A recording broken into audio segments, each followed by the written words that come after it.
Radio صدائے حریت جموں کشمیر سے سنیے تازہ ترین خبریں۔ بھارت میں امریکی صدر ڈونلڈ ٹرمپ نے کشمیر پر ثالثی کی پیشکش کرتے ہوئے کہا ہے کہ مسئلہ کشمیر حلق کا کانٹا بن گیا ہے۔ بھارتی وزیر اعظم نریندر مودی سے کشمیر مذہبی آزادی اور اقلیتوں کے حقوق پر بات کی۔ بھارتی قابض فوج نے جنوبی ضلع پلوامہ میں محاصروں اور تلاشی کی کارروائیوں میں تیزی لاتے ہوئے ضلع کے سامبورہ، متری گام، درب گام، رتنی پورہ، راج پورہ اور دیگر علاقوں میں گھر گھر تلاشی لی اور مکینوں کے شناختی کارڈ چیک کیے۔ بھارتی فوجیوں نے آج صبح سویرے ضلع پلوامہ کے علاقے کریم آباد میں تلاشی کا آپریشن شروع کیا جو آخری اطلاعات تک جاری تھا۔ دریں اثنا بھارتی پولیس نے پلوامہ کے علاقے گلباغ سے 2 نوجوانوں عاقب لون اور نثار احمد کو گرفتار کر لیا ہے۔ بھارت کے دارالحکومت دہلی میں مسلمانوں کو چن چن کر قتل کرنے کا سلسلہ جاری ہے۔ مساجد پر حملے اور مسلمانوں کی املاک کو نقصان پہنچایا جا رہا ہے۔ فسادات میں 25 افراد قتل جبکہ 250 سے زائد افراد زخمی ہو گئے ہیں۔ دہلی کے شمال مشرقی حصے میں ہنگاموں کے بعد کرفیو نافذ کر دیا گیا ہے۔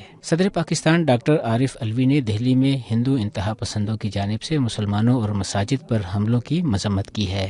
آذربائیجان کے سفیر علی زادے نے اسلام آباد میں ایک سیمینار سے خطاب کرتے ہوئے کہا ہے کہ ان کا ملک مسئلہ کشمیر پر پاکستان کے موقف کی مکمل حمایت کرتا ہے۔ مسئلہ کشمیر اقوام متحدہ کی قراردادوں کے مطابق حل ہونا چاہیے۔ اس کے ساتھ ہی خبریں ختم ہوئیں۔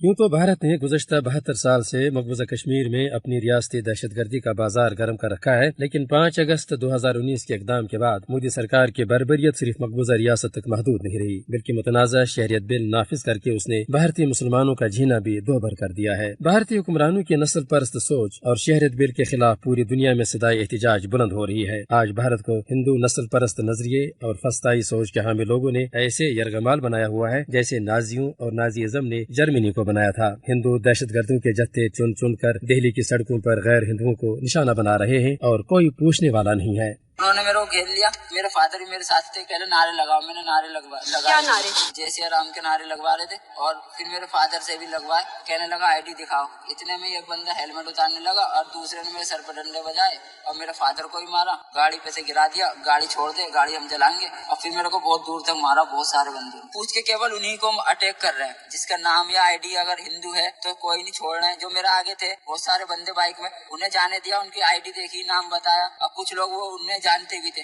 بٹ میرے سے نام پوچھا تھا تو میں نے دوسرا نام بھی بتایا، پھر بھی یقین نہیں ہوا۔ پھر ایک بندہ کہنے لگا پینٹ اتار کے دکھاؤ۔